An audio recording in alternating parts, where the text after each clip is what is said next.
presentation is on the Oregon Trail. I will be talking a brief history about it, the journey and the hardships, the motivations, and Christianity and the Oregon Trail.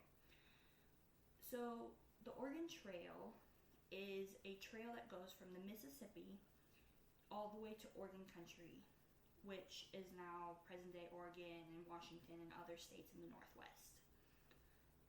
The first people that traveled on the trail were started in the early 1810s, and they were fur traders. They went out, they traded furs with the Native Americans, and they traveled and explored the area. It wasn't until about 1836 that the first wagons actually traveled on the trail and the families went out. And the Oregon Trail made such a significant impact on exploring and settling in the West. Because up until this point, most of America was on the east side of the Mississippi. They now had access to all of this land on the west. And it made it so that opportunities for economic development, for settling, for different things. There were a few negative impacts, like with the Americans from the east traveling into the west where the Native Americans were. It started displacing them because the Americans would take the land from the Native Americans and use it for their own selves. But this trail wasn't without its hardships and its journeys. Like, they had a lot to go through. The journey started usually about Independence, Missouri, and would travel all the way through the prairies. They traveled through mountains, river crossings, valleys, and other dangerous areas. So, some of the hardships that they faced, they had some of the first people that went through, they didn't have settlements to stop at, they didn't have protection, they were on their own. And so that meant they had to take things for, like, if their wagons broke down, they had to make sure that they had all the parts they needed, or all of the things that if they broke down.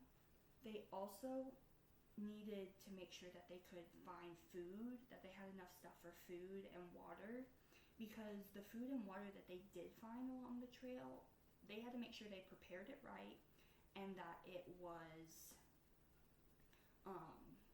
the water didn't, like, give them diseases, because that was a very real thing. They had improper prepared food, improperly prepared water, and they got diseases from that. And that was one of their biggest hardships in dealing with this.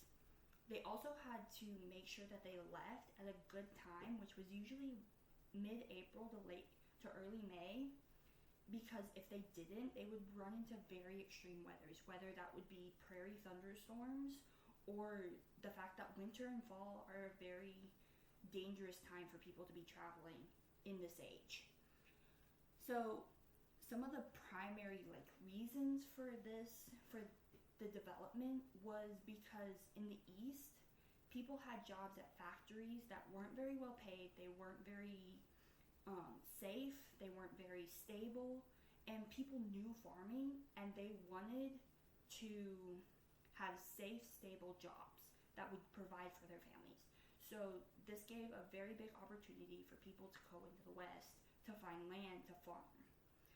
And some of the people that actually went out were missionaries. The first people went out that were missionaries. They wanted to go evangelize to the Indians. So they set up missions and they set up other settlements to help reach out to those people. And people also believed it was their God-given right and mission to spread the gospel to the people in the West. So they believed that it was their mission to go out. So some of the first leaders of these trips were missionaries, and people's faith helped them through the hardships because they were able to rely on God and trust Him in settling these unknown and undeveloped areas.